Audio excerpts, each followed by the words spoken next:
Welcome to Talking Hoosier Baseball. We are recording this on Wednesday, June 21st, 2023. I am Carl James, joined by Chris Feeney, Josh Bennett, and Cassidy Palmer. The Indiana Hoosiers finished the season with a 43-20 record, making it to Game 7 of the regional finals before falling to host Kentucky Wildcats in Lexington. This was a 16-game improvement in wins.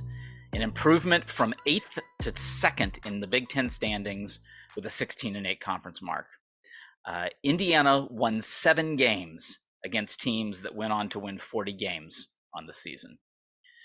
So far, 3 Hoosiers have been named to Freshman All-American team, and 4 were named to the American Baseball Coaches Association's Midwest All-Region team. So it's been a pretty special turnaround season. Tonight, we will recap that season on a month-by-month basis, and then we'll kind of get together and have a conversation on some specific pieces about the regional and the season as a whole. To get us started, I'm going to hand it over to Chris, who is going to give us a recap of what happened in February. Thanks, Carl. I don't think you can talk about February without talking about the expectations going into February. Right, we were 27-32 coming in. We hadn't made the tournament and felt like forever. A whole entire new pitching staff, at least that's how it felt. A lot of bats were coming back, but a lot of them were freshmen coming back, right? We didn't know what we were going to get. You hear that sophomore slump thing. You don't know what you're going to get once they have all the video on them. So there was really a lot of unknown. And I think that was a lot of what happened with that 6th place pick that Carl just mentioned in the Big Ten. And it wasn't just like the coaches poll. Like, nobody thought we were like going to be in the top of the Big Ten. But it's hard to pick something that you don't know. So I give them, a pass on a lot of that. It wasn't going to be one of those. Look what we did to the preseason stuff. I'll do that to the series later. Of course, I gave it back to a bunch of those reporters when we beat teams they told them we wouldn't. But as far as going into February, I know I didn't know. And then we spoke to Coach Mercer. We spoke to Coach Glant. And a lot of what we heard from them was like, oh, hold on. I was very confident last year going into the season with the pitching and this, that, and the third, and it obviously didn't work out. So they did lower the bar. You weren't sure. And we obviously weren't sure. If the guys wearing the uniforms aren't sure, you know what I'm saying? We obviously weren't going to be. But coming off a 27-32 season, we headed out to Auburn. And I got to tell you, I heard a lot about the stadium and the ballpark and the experience, and maybe it's just because the way the SEC is looked at, and some of these parks have 14 decks and 12,000 people in them. They were saying it wasn't going to be. I thought it was great. I thought the environment was great. The ballpark was great. I had an excellent time. Want to thank the program for letting us come out the night before for that practice. That was a really nice experience. Got to meet some of the players that we hadn't known yet. Got some really cool footage in the batting cages and on the field. It was a really nice way to have like an opening day eve experience. So thank you to the program for that. And obviously opening day didn't go the way we wanted. It was a back and forth game. I never felt dominated in that game, I got to tell you. And yeah, we didn't pull it out. Second game, all right, it was more Auburn's way. And we blow them the hell out on Sunday with, little did we know, our ace on the mound. Luke was great. The SEC fans were impressed. That was, I remember when, the SEC fans were all over Twitter, right? They're always writing back and sending gifts and this, memes. And when they were so impressed by Sennard, it's like, we might have something here, right? You Move might your get jealous goon to Friday. Yes. They put that picture and said, how is he pitching on Sunday? Like, they couldn't believe it because he was so good. And he was special. He really was. And he got that first W of the season for us. And I was looking at it. I don't think I realized this at the time, but that was the earliest home opener we'd ever played. We spanked Miami of Ohio back at the BART. And good for the team for trying to schedule early, right? You never know. Indiana's crazy. I've learned that. I'm here enough years. I consider myself a Hoosier. It's been so damn long. But, you never know what weather you're going to get in any month. So credit for the program for scheduling in February because you might just actually play them. So we spanked Miami of Ohio. Then we went out to Texas. And I got to tell you, I thought the Texas games were going to be where we were more overmatched, and we absolutely were not, right? Every game was a 2-run game, a close battle, a close game. I actually thought either team could have swept that series. Every game was within 2 or 3 runs. And again, it played out the same way. We lost Friday, we lost Saturday. Luke won Sunday. And if we weren't sure after Auburn, we were certainly sure after Texas that we had a special one with Senard. In the end of February was another blowout, smart scheduling in February at the BART. I looked at it. Our February run total at the BART was 24-4 in the 2 wins. So we absolutely started hot at the BART. And we really, I think it might have only been 2 road wins, but I think they were worth a lot. We're going to talk about June later, but I really think the way Coach Mercer schedules has a lot to do how we performed in June. You know, he didn't build the schedule in 19. That was Limo's schedule. He just had to play it. Not that Lamonis didn't schedule hard, because he did. But I think now we're seeing the master plan. We're seeing the schedule they want. We've got the players they want. Obviously, he had a ton of pitching to replace off 27 and 32, but he did it. And for all the people who want to glance out the door, and he throws up a 40 spot, right? And all the Ks and Luke Senard was not an up and coming 5-star prospect. I hate to tell you guys, he was a hilltopper, I believe. Wasn't he Western Kentucky or something? Mm-hmm. Yep. So if that's if you got to give credit to what they helped him with. So, you know, there was our February. We were sitting there at 500, but it sure felt like we were way above 500 then. We're going to kick it to Carl for a little bit of March. Yep. Well, the March strategy, and coaches even talked about that, you know, is after evaluating what happens that first 2 weeks, you know, you still have one more really good week. In this case, they went to the Keith LeClaire Classic at East Carolina. So played 3 different teams, did win against Georgetown, but lost against East Carolina and Long Beach. So it was started the month 1 and 2, but then went on to be 14 and 3 for the total of the month. Lots of home cooking, a lot of games at the BART. And part of that scheduling process is then, okay, after you've played those 3 really tough weeks on the road, get everyone back home, evaluate what you've got, spend time in the cages, you spend time with the pitchers. But what's interesting is, thanks to, you know, late winter weather in Bloomington, Indiana, to get all the games in, it turned out that they ended up being scheduled to play 9 games in 10 days. So in playing series, there was a Wednesday through Friday series in this. And they managed to sweep Bellarmine and Morehead State. The only game they lost in that whole stretch was the one road game in that, which was a midweek at Kentucky, where the team got run ruled. And in 30-degree weather, that was cold. It was my first look at Kentucky Proud Park. Didn't know I was going to get to spend so much time there in the season, but that was it was a beautiful park that where the Indiana about half of the Indiana family showed up, and that was more people there than all of the Kentucky fans combined. So there was about 25 people watching that game, all bundled up, and thankfully they served coffee. I was really happy about that. They served coffee there. So they need more concession stands there. I'll give them that. Yeah. When it's crowded, they need more. Yeah. Well, they didn't need more that day. That was for sure. They had like the one pumping out coffee was pretty much all that you had. But and that was a tough loss. But in the middle of that stretch, what they did was manage to show that the team had the pitching depth. It wasn't just that you had, like you said, you'd already established that Senard was the real deal, but you had to have these freshmen step up, put together big innings. And yes, the competition wasn't the best out there, although, you know, Morehead State is consistently is at the top of their league. These were tough games. And yes, it was a matter of this team showing that they could play in tough games, win tough games, and find a way to win. So even if things didn't go well during the game, they figured out a way to win these games. They did manage to get their biggest resume win of the season, which you didn't realize at the time, but a 15-5 win over Indiana State was a team that ended up hosting a regional. That was a really big win. And then Big Ten should have hosted a super. Yeah. And then opening the Big Ten season. And of course, it was like looking at it preseason, Ohio State, great arms. They had a Friday guy that was very highly touted.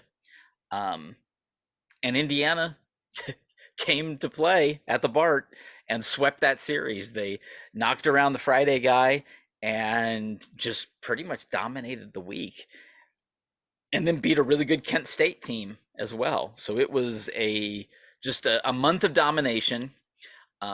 Knowing that if the goal was to get to the postseason, March is a month that needs to be domination. But the fact that you transition from last season's March, which wasn't anywhere near this good and had some pretty ugly pieces to it, to this season's March that ended up 14-3, it was really a solid month. And then we get into the heart of Big Ten season in April, and Josh will take us through April.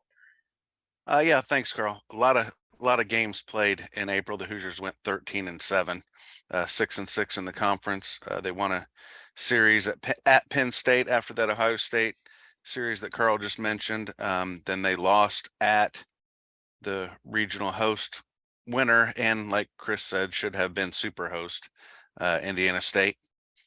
They won the Iowa series at the Bart, and one of the more memorable games. Colopy had a walk-off off the foul pole in the 10th inning after Snardencraft pitched 10 innings of no-run ball. I mean, that was an incredible game to watch. Then they beat Ball State, who, like we talked about, was a tourney team, 16-13. And I don't know that I'd ever heard of this before, maybe in slow pitch softball, but all 9 starters got a hit, an RBI, and scored a run in that game. I mean, that's video game or slow pitch softball stuff. And then Carl mentioned the 8-1 in the 9 games in 10 days the month before. Well, the series after that was at Illinois, where there was a doubleheader on Saturday, and that kicked off a run of 8 straight wins in 11 days. So just kind of that same kind of gauntlet where, hey, you better have young pitchers and guys that can step up and do their job. But in that doubleheader on Saturday, IU won those first 2, obviously, with 34 hits, no errors, and 22 runs, and 11 multi-hit efforts between those 2 games. So the offense really got going there. And then they beat Louisville, won at Cincinnati, Ohio, swept a series with Ohio, and beat Ball State again before that month wrapped up with probably the worst weekend of the season. Maryland, we ran into a buzzsaw that was as hot as they've been, and we just weren't up for the task, which kind of put a damper on the month to end it. But overall, 13-7. That's not too bad. So now Cass will tell us about the conclusion of league play and the Big Ten tourney. Yes, thank you, Josh. May was slightly less chaotic with the scheduling, which usually happens. Weather starts to stabilize, and then finals week, there's no midweeks. That helps get a break in there. But for the month of May, the Hoosiers were 10-4, 7-2 in Big Ten regular season play. And they started things off well with a sweep of Northwestern at Northwestern, including a 12-inning performance. I believe that was the longest of the year, if I remember correctly. But again, squeezed out some closer than expected games against Northwestern. And then there was an in-season schedule change with a midweek pickup over at Xavier, which the Hoosiers also won. And then a real fun weekend hosting the Boilermakers. The Hoosiers put up 51 runs in 3 games and got the sweep of Purdue. We will take that every day of the week. They gave up just 16 runs in return to scoring 51. So that is always fun to watch as a Hoosier. And then hosted Evansville, where they again put up the win before traveling up to East Lansing, where they lost the series 1-2 in 3 very close games. That wrapped up the regular season. Then they moved on to Big Ten Tourney, where they won the Big Ten Tourney opener for the first time under Coach Mercer, and the first time in forever and a half overall. Beat Illinois 4-3. Again, these very close wins. This team took what it learned early in the season and applied it when it actually mattered. They did then lose the second and third games to Iowa and Michigan, respectively. Just kind of ran out of gas a little bit, and in a situation where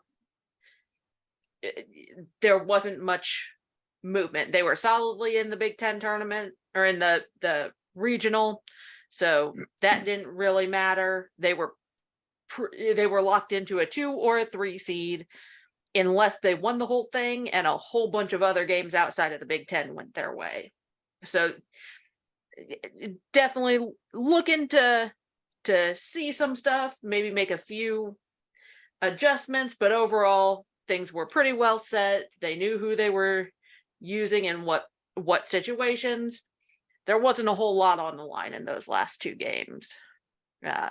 For the month of May, the Hoosiers hit 303, pretty good.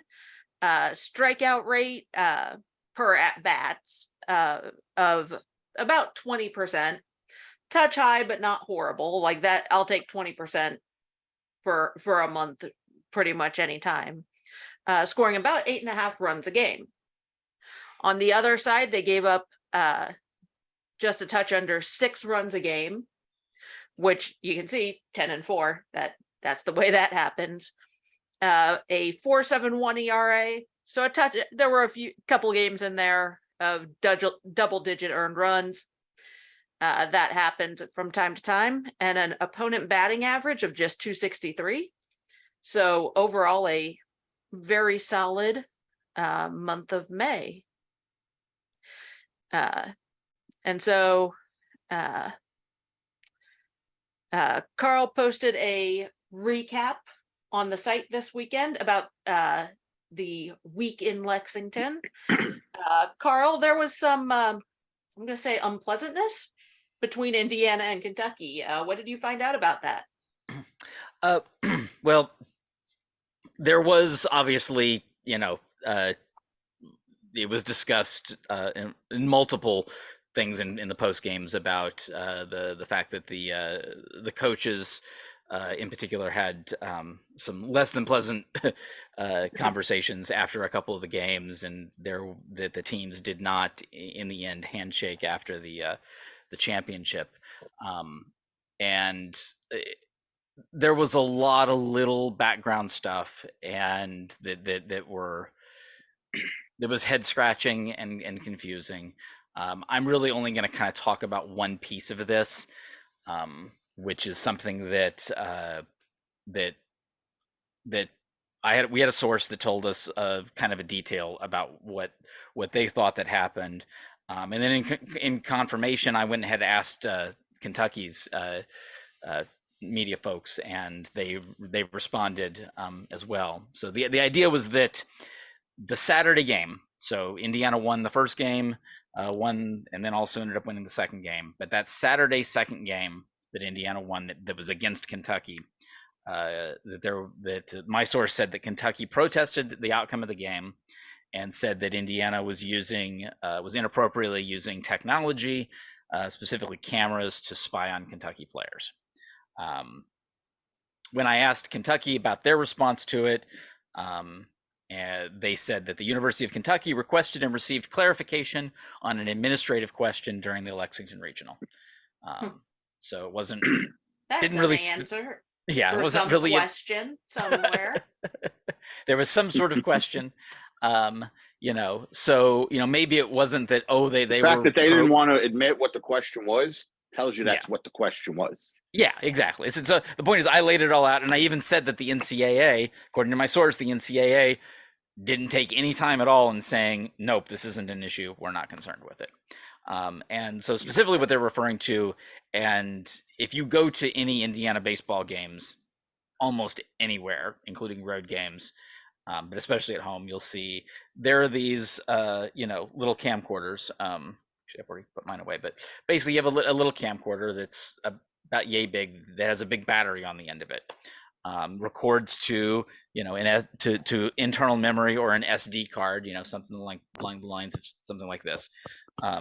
Not networked, it's completely local, and it's there so that they can record a full at bat from one angle. It isn't like watching the TV feed afterwards, where you're trying to look at a player's mechanics, a hitter's mechanics.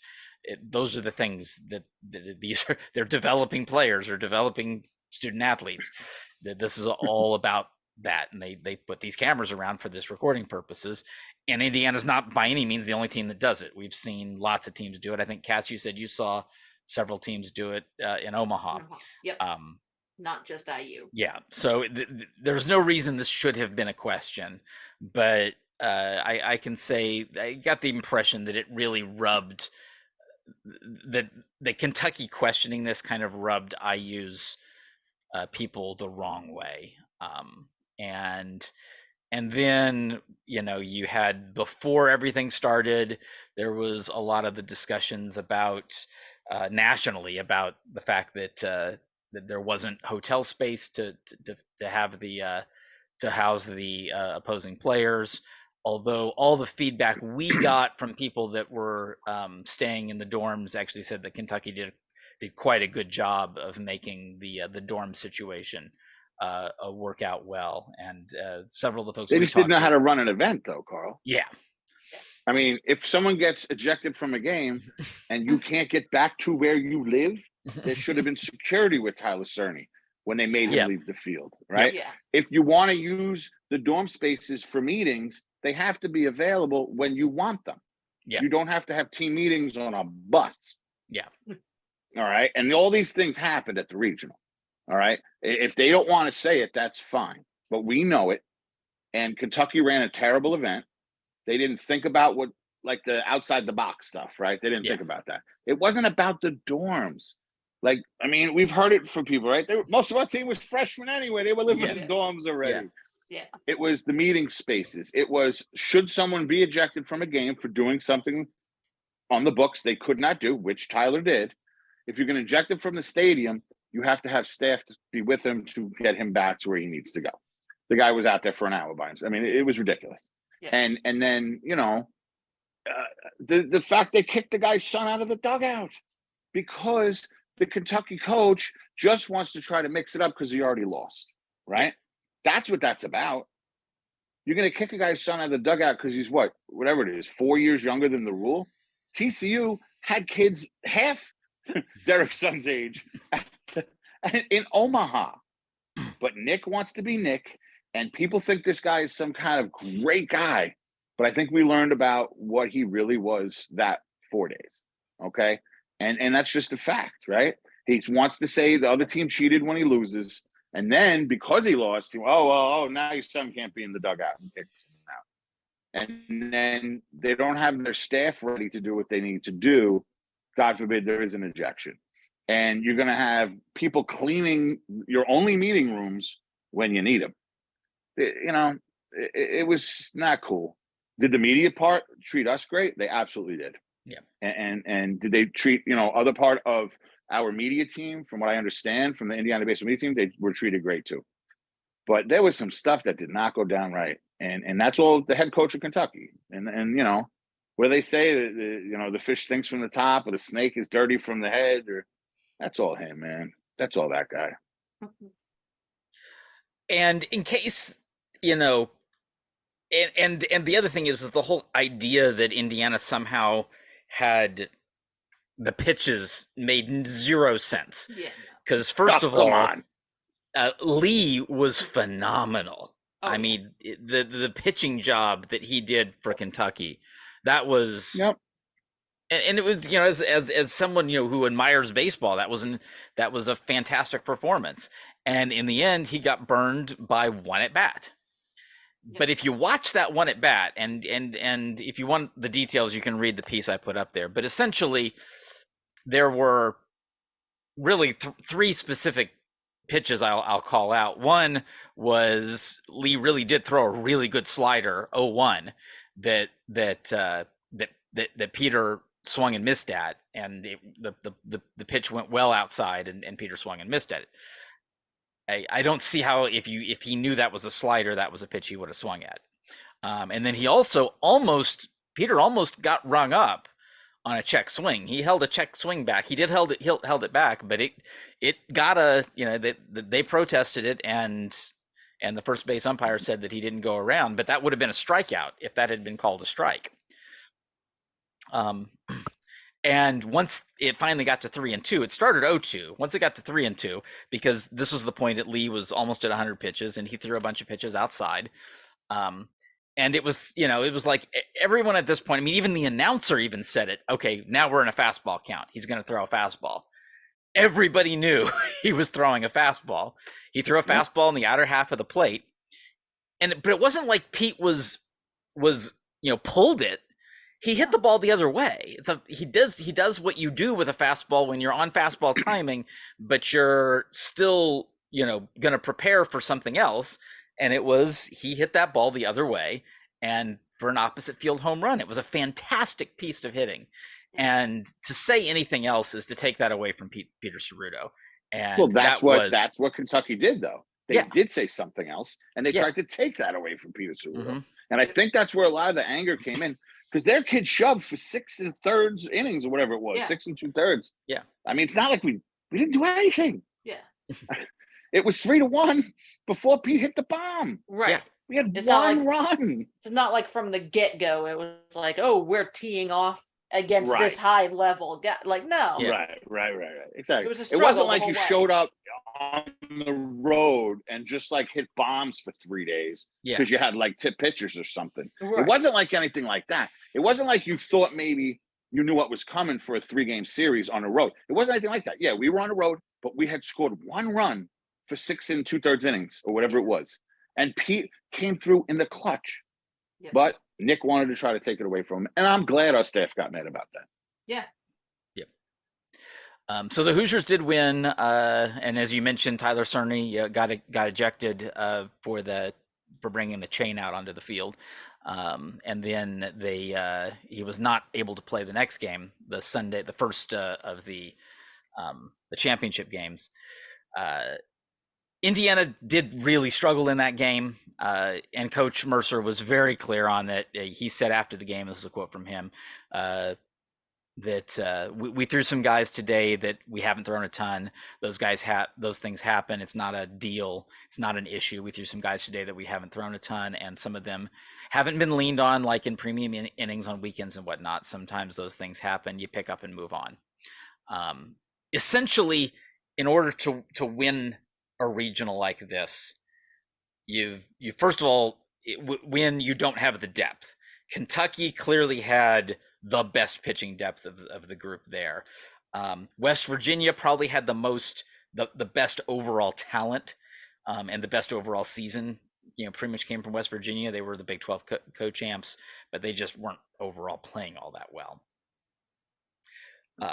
But for Indiana, it was that first game after 2 innings. Luke Sennard was shoving, but Luke Sennard got pulled for an injury, and that just changes the calculus for Indiana. Indiana needed Luke Sennard to have a full inning to have a real shot at winning the regional.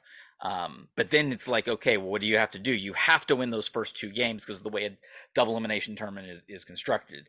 Given the massive advantage Kentucky had in pitching depth, you had to force Kentucky to be the one to play that extra game, that's that Sunday morning game. And Indiana accomplished that, but it took most of the trusted pitching in order to accomplish that. So Sunday was a game that just, hey, you give these guys a shot. These guys have the capability, but it just didn't work out, and it was a 16-6 loss.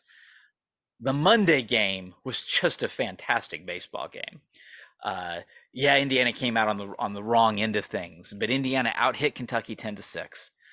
Ty Bothwell was just amazing. Phenomenal. It was just a phenomenal outing. He had a little struggle that first inning, but he just came through after that. And this was, obviously his second performance of the series after getting that save the opening night. Well, that's the thing, Carl, real quick. I feel like we did just kind of bypass that West Virginia game just because we were just so angst against Kentucky. But since I've been following this team at least, 13, I was kind of like following from afar. I didn't really understand the deal. So you want to count regionals of 14, 15, what is it, 17, 18, 19, and this one. When did we really win a game that we weren't supposed to win? And when did we win a game that no one thought we would? It's been years. Yeah. Okay. We have lost them all. And then we shut down West Virginia. And it's because of Ty Bothwell, and it's because of Reisdorf, and it's because when we had a 1-run lead with like an inning to go, we decided to explode late. And I think that really can't get overlooked. Because as you go through all these regionals, you got to call a spade. All we ever beat were like 4 seeds, except for that one Texas A&M game on that Sunday day game, right? We played in some close ones. We played in that close one with Vanderbilt, right? We had some obviously close ones, the last 2 against Stanford, right? And we've had opportunities, but we hadn't won any of them. And then we beat West Virginia, and then we beat Kentucky. So I really don't want to bypass that West Virginia win because I really think it was big for the program. I think it was even bigger for the program that our ace went down in the second inning, which you did mention. Yeah. But Reisdorf, Bothwell, the bats, the clutch, that one's a big one. I don't want to bypass that West Virginia victory because I think it was huge. It put us in the night game against Kentucky. It didn't put us in the damn noon game against the 4 seed, which we've been doing for years. So credit to the staff, to the team, to the young team. That's the other thing. All these regionals, we never had a team this young. And we beat West Virginia and we beat Kentucky the first 2. And to me, that is something I'm not going to forget. Yeah. And I also want to throw out there that that the Cerny ejection and suspension was not a factor in the loss to Kentucky. Not at all. Evan Goforth absolutely was ready to go. Comes in, hits his first home run, a weird one off the glove, but a home run nonetheless. Hits a double, turns a phenomenal double play. He was there. He was ready to go immediately, and he hadn't had significant playing time since the Kentucky game back in March. So I want to give that wasn't even significant. That was just a throw-in. Yeah, but it was more significant than like Clemson, right? I mean Auburn, yeah. And so I definitely want to throw that out there because he came in off the bench in a crucial spot and more than did his job. Yep, absolutely. He really, I certainly didn't think I would see him out there that day. And he definitely did his thing. Yeah. But the biggest thing I think we take away from the last game is just that Indiana played well enough to win that regional in that last game. And that really, you have to just say that, hey, they put it all out there. It's just the one thing they didn't accomplish is that one kind of unlucky piece. They just couldn't get. They spread their hits all around. They kept getting the leadoff man on and not getting the leadoff man home. And it's just that they got baseballed in that, and it didn't work out in the end. But it was 2-2 in the 6th inning of Game 7. You know what I'm saying? That's facts. Yeah. No matter whether you lost your ace or you had to beat the Big 12 champ or the SEC home team, we did everything we had to do to be 2-2 in the 6th inning in Game 7, and we just didn't get it done. There's nobody blamed. There's no GOAT. There's none of that. No. There's no Billy Buckner. There's no, we gave up a home run to somebody we shouldn't have. No. We just lost the baseball game. It was aggravating, absolutely, with all those base runners. It was aggravating, and you don't want to repeat that in another big game. Of course you don't. But you nailed it, man. In the open, it was just a great baseball game. Yep. And it was just great to see this team back on that kind of a stage. Yeah. That we talk about it all season. It's about getting to a situation where you can play in these big games in front of 7,000 fans in that kind of environment. And that's when players decide they want to come to a place like Indiana, that's what they're wanting to see. And they made that happen. And it was it was a tough deal to do that. Having to play that early gauntlet, having to go through those stretches, and even if the competition wasn't great, still winning all of those games is what got them, to where they were. And to the point that you made, Chris, it was almost completely reconstructing that pitching staff in order to be able to cover all of those innings and rely on, where you're there was thinking like, are we going to see a freshman pitcher, actually given all of the upperclassmen that they got through the portal, were we going to see a freshman pitcher to relying on a freshman pitcher in a key situation? You called out Reisdorf there at the end, and the work that Foley had to do. And it was just to see these guys get into these positions, and I think it speaks a lot for the future of the program as well. To build on that, 437 of the 556 innings pitched this year were brand new Hoosiers. That's almost 80%. To speak on, how they developed and were better than last year, Glant, they dropped 2 runs, almost 2 full runs off their ERA in one season, 10 points in batting average down. And then, the big complaint last year was all the free bases, right? Hit by pitches and walks. 18% down from last year on those.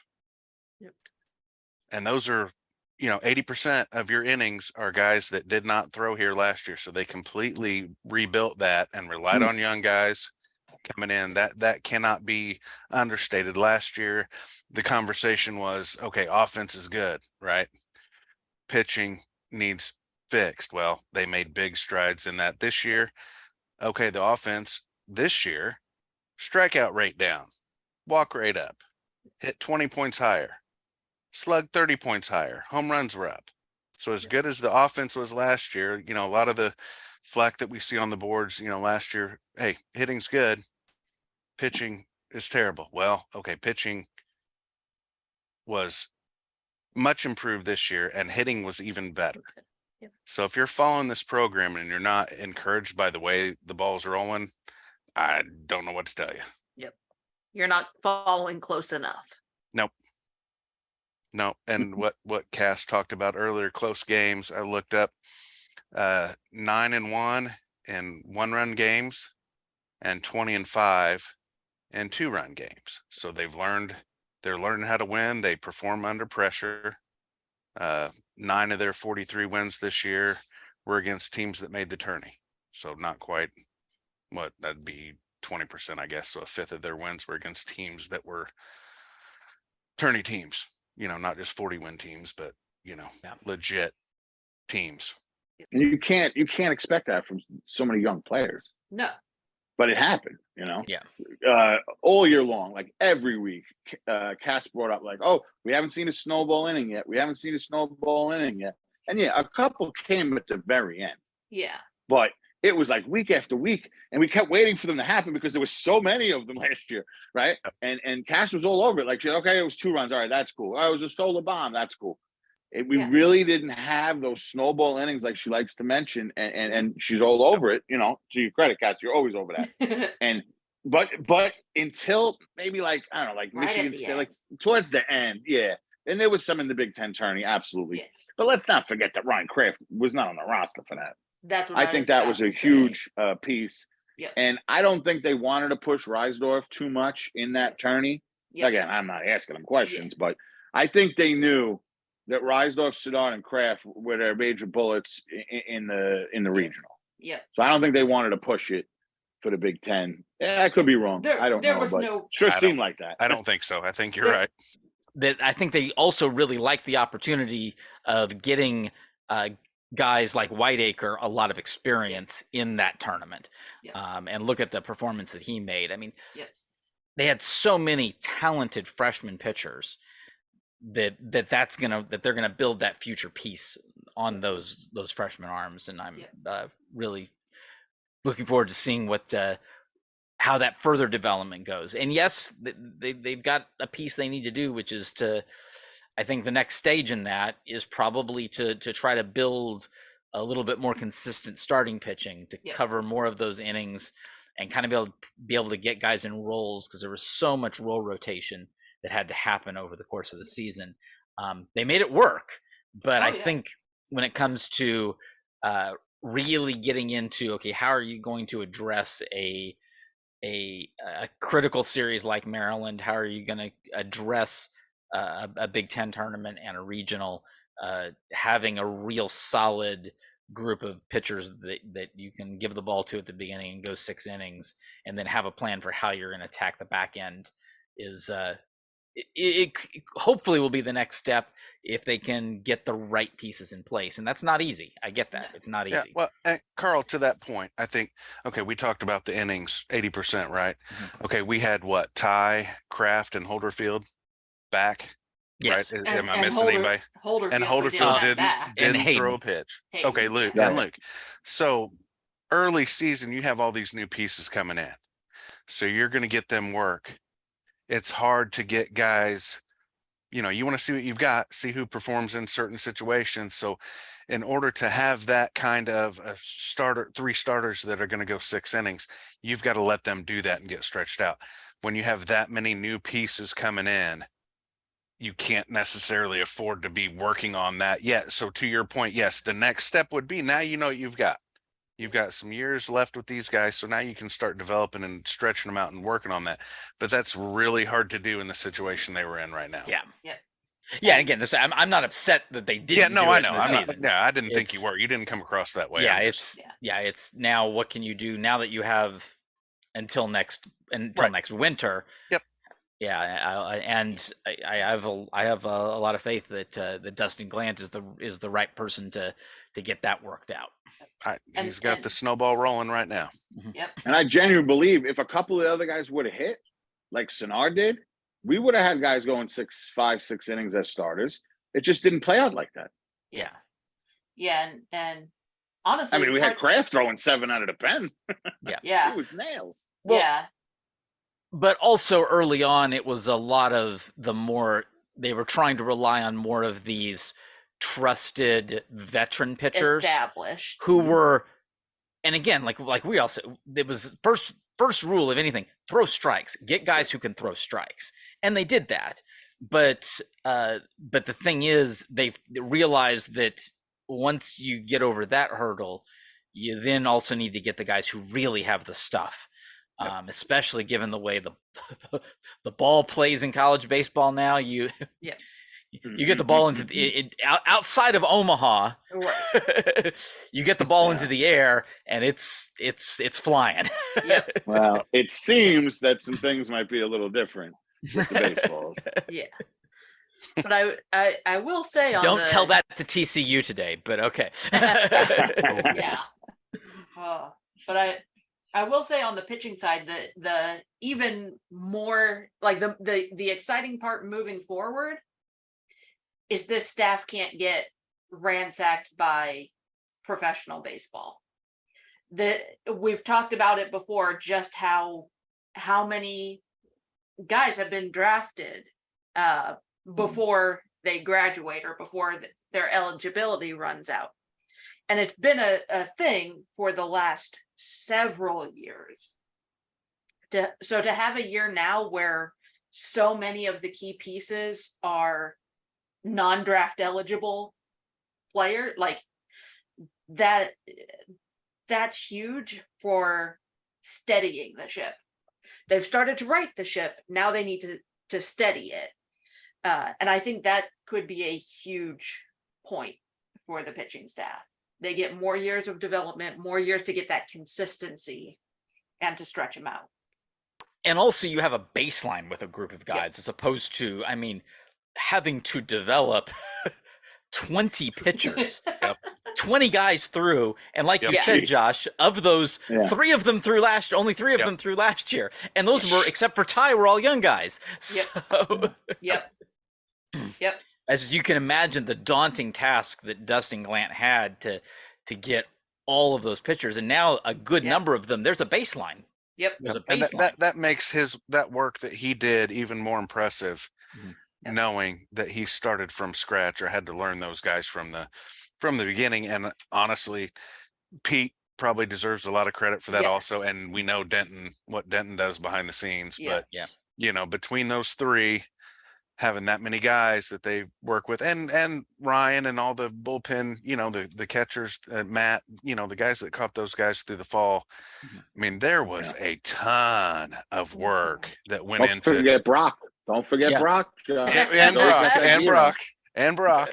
But you know, they improved on you bring that many moving pieces, and you improve statistically in almost every single aspect. I mean, that's unreal. All right. Well, that concludes our season wrap. I want to thank you for listening to this edition of Talking Hoosier Baseball. For more on Indiana University baseball, hit up iubase.com. We'll have some content over the summer, and we're definitely going to have some detailed content in the fall. So for Chris Feeney, Josh Bennett, and Cassidy Palmer, I'm Carl James. See you at the BART.